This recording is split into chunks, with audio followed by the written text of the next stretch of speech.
Assalamualaikum warahmatullahi wabarakatuh. Waalaikumsalam. Selamat pagi, Mas Hoiril. Maaf jika mengganggu. Bisakah saya dan teman-teman saya minta untuk meluangkan waktunya sebentar dan ada beberapa hal yang ingin saya tanyakan berhubungan dengan perusahaan Mas Hoiril. Oke, yang pertama akan yang bertanya rekan saya. Yang pertama itu, bisakah Mas menjelaskan secara sederhana tentang apa perusahaan ini? Oke, jadi kita itu sebenarnya nama Seven Beyond, kita punya satu brand Seven Beyond namanya. Seven Beyond ini sebenarnya bukan sebuah perusahaan. Sebenarnya nama legalitasnya itu ada CV Media Inovasi Berkarya. Nah, di bawah CV Media Inovasi Berkarya itu ada beberapa brand. Pertama itu ada Seven Beyond. Seven Beyond ini fokusnya di jasa pembuatan website dan aplikasi mobile. Terus yang kedua kita juga punya brand namanya Kartunika. Itu tuh khusus untuk undangan online. Terus kita juga punya Bar Ujian namanya. Bar Ujian tuh untuk aplikasi ujian online. Mungkin singkatnya fokusnya sih lebih ke software host-nya kita. Melayani jasa pembuatan website dan aplikasi mobile. Kurang lebih seperti itu sih.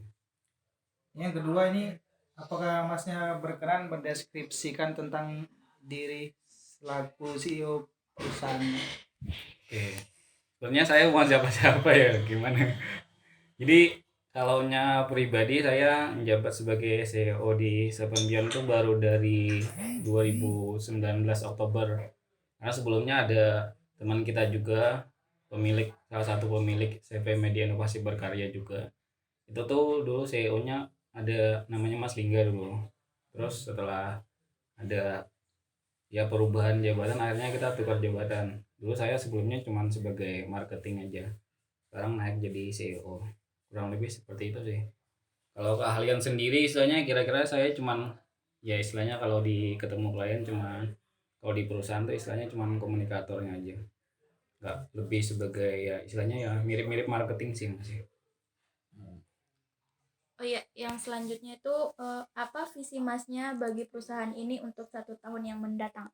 Oke, kalau di Seven Beyond sendiri kita tahun ini tuh sedang menggarap namanya sebuah aplikasi yang fokusnya di HR, kebutuhan human resource-nya dari sebuah perusahaan, sama kita fokusnya di pembuatan payroll juga, payroll system. Jadi itu lebih ke sistem untuk sumber daya manusia yang ada di perusahaan sama sistem penggajian di perusahaan gitu. Nah, kita tahun ini tuh fokusnya di pengembangan aplikasi itu poin pertama kita. Terus kedua ini tahun ini tuh kita sedang mengikuti lelang-lelang tender pemerintah, karena itu memang salah satu target kita ya dari tahun sebelumnya. Karena tahun sebelumnya tuh itu kita emang proyekan sama pemerintah, cuman kita belum ada ikut tender secara resmi gitu, belum ada. Jadi tahun ini kita baru targetnya itu kita bakal ngejar dua hal itu yang utamanya. Oh iya, apakah menjadi seorang pemimpin itu membutuhkan keahlian khusus? Oke, jadi gimana ya, kalau menjadi seorang pemimpin butuh keahlian khusus mungkin enggak sih, ya bisa enggak bisa iya juga. Kenapa gitu? Karena ianya istilahnya kita tidaknya itu kita secara pribadi pun istilahnya memimpin diri sendiri udah, itu kan udah jadi pemimpin istilahnya. Kalau semacam kayak saya karena ada memimpin sebuah perusahaan ya istilahnya itu cuman sebagai tambahannya aja. Istilahnya saya juga sebagai pemimpin diri sendiri kan istilahnya juga udah jadi pemimpin istilahnya. Nah kalau perusahaan itu ya istilahnya secondnya lah sebagai pemimpin. Jadi ya kurang lebih begitulah. Cuman kalau secara khusus gitu ya tidak ada, yang penting ya kuat-kuat mental aja lah kalau menurut saya, dan terus belajar. Ya, pertanyaan selanjutnya. Oke, oke. Saya ulangi pertanyaan, apa saja pencapaian terbaik dalam perusahaan Bapak? Oke, secara pencapaian sebenarnya secara uang istilahnya itu mohon maaf sini mungkin saya nggak bisa nyebutin Ya. karena takutnya menjadi suatu hal yang tidak mengenakan nantinya sama teman-teman. Salah satu pencapaian terbesar yang menurut saya itu kita tuh beberapa kali gagal. Sebenarnya kita membangun Seven Beyond itu sudah dari 2016 sejak zaman kuliah. Kita itu kuliah 2015, 2016 kita bangun usaha, 2017 itu udah apa ya istilahnya, udah terjadi perombakan permasalahan tim lah istilahnya. Tim kita itu udah gonta-ganti tim gitu. Dan finalnya itu terakhir kemarin di 2020 awal itu adalah ya istilahnya puncak-puncaknya permasalahan internal kita terkait sesama tim gitu. Ya syukurnya di tahun 2020 kemarin semua permasalahan tim itu udah clear.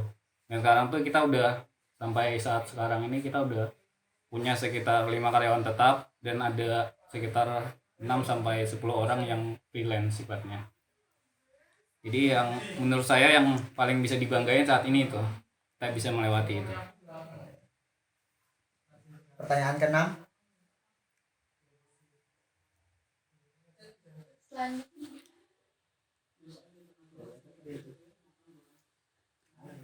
Selanjutnya Guys,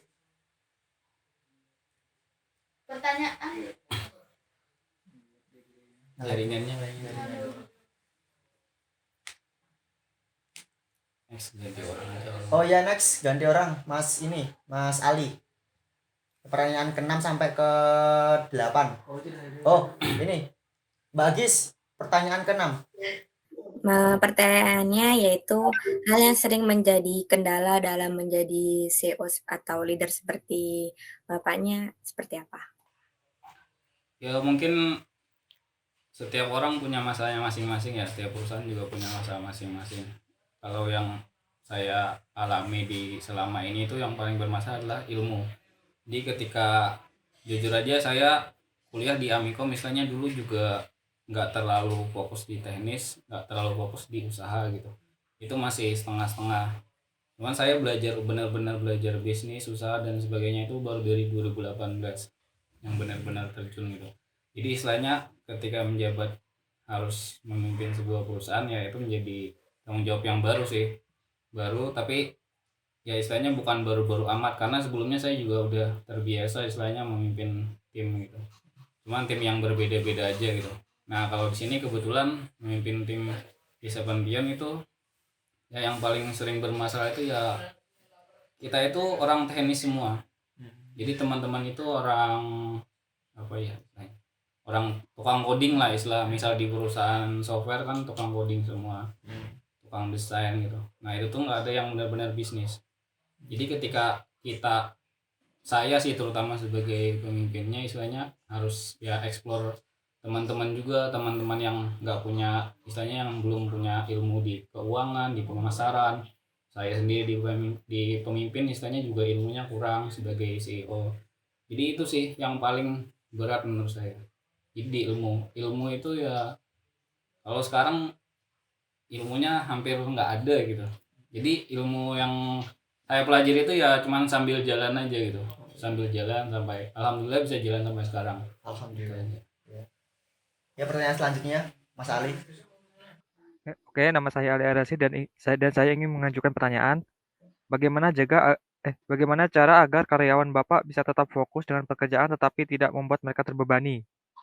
Oke, jadi kalau di Seven Beyond itu kita pekerjaannya santai dalam artian tetap punya target tersendiri gitu. Anggaplah kita punya suatu project yang timelinenya itu selama 30 hari kerja misalnya.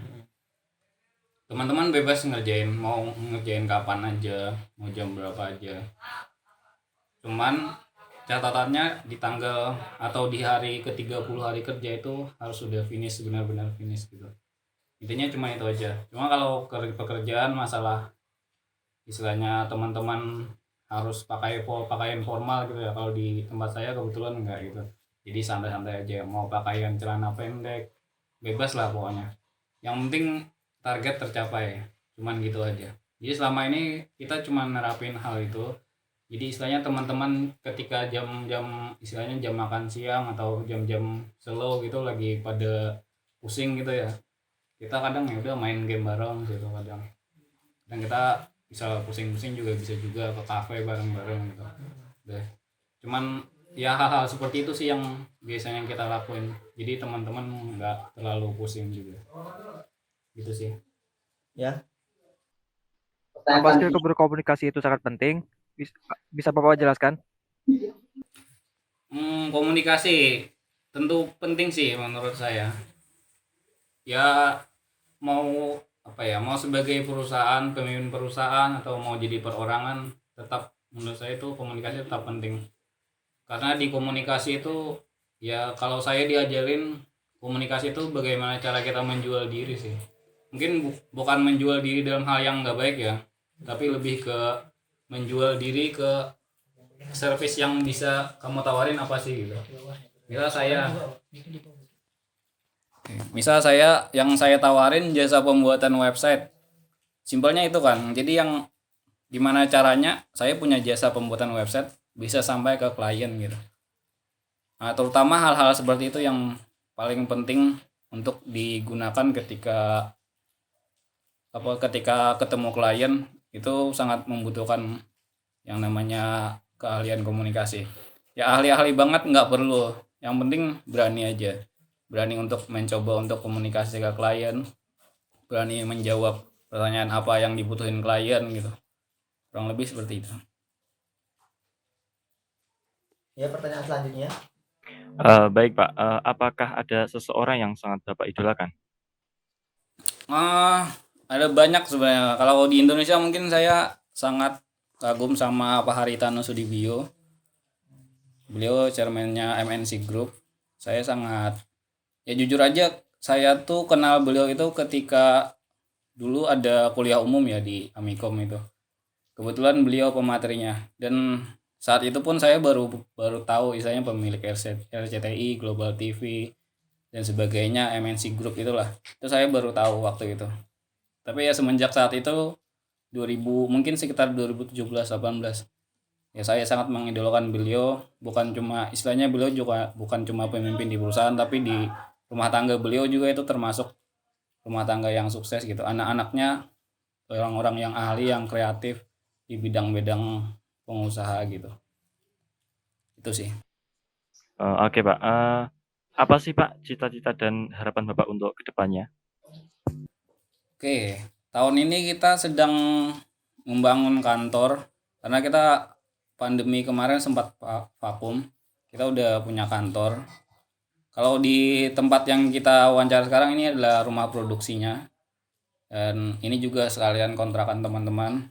Nah, kalau kita punya kantor itu letaknya di Bantul di sekitar JEC.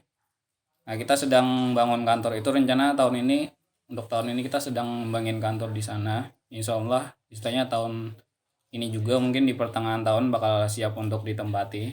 Jadi teman-teman yang kayak sekarang ada yang magang, ada yang kerja di sini, istilahnya lebih mendapat tempat yang lebih layak. Itu pertama. Terus di tahun ini juga kita juga 1 tahun ini bakal menggarap yang saya ceritain tadi. Kita bakal menggarap software HR dan payroll itu ya cukup membebani biaya perusahaan juga, karena mungkin untuk kebutuhan produksi dan kebutuhan pemasarannya juga membutuhkan ratusan juta gitu. Jadi ya istilahnya itulah yang paling dekat 1-2 tahun ini. Cuman kalau yang jangka panjangnya 5 tahun 6 tahun ke depan, kita rencana mau buka kantor di Jakarta juga. Sebenarnya mau di tahun 2021 kemarin, tapi terkendala pandemi juga. Jadi kita menarik diri lah istilahnya, mau buka kantor di Jakarta. Karena kondisinya juga kan tidak memungkinkan. Kebetulan di sini teman-teman sekantor Seven Beyond juga sempat kena COVID bareng-bareng kemarin. Jadi mungkin yang paling singkat itu untuk target kita. Kalau panjangnya istilahnya ya, perusahaan ini emang saat ini fokusnya di jasa pembuatan website dan aplikasi mobile. Cuman di tahun mungkin 3 sampai 5 tahun lagi itu akan saya rubah jadi perusahaan yang benar-benar menjual produk gitu. Kita bakal buat brand atau lini-lini bisnis masing-masing. Nanti kita bakal buat contohnya tadi software HR tadi, software payroll, itu yang singkat, mungkin yang simpelnya bakal dijadiin produk nanti ke depannya. Jadi kita tuh nggak cuman fokus di jual jasa aja, tapi kita fokus jual produknya juga. Mungkin simpelnya di situ.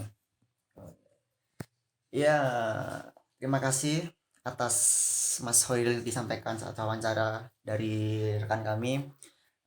Ada kurangnya atau sikap kami atau perkataan kami yang kurang berkenan, Tolong dimaafkan dari pertanyaan kelompok kami. Ya, saya akhiri. Wassalamualaikum warahmatullahi wabarakatuh. Waalaikumsalam warahmatullahi wabarakatuh. Waalaikumsalam warahmatullahi wabarakatuh.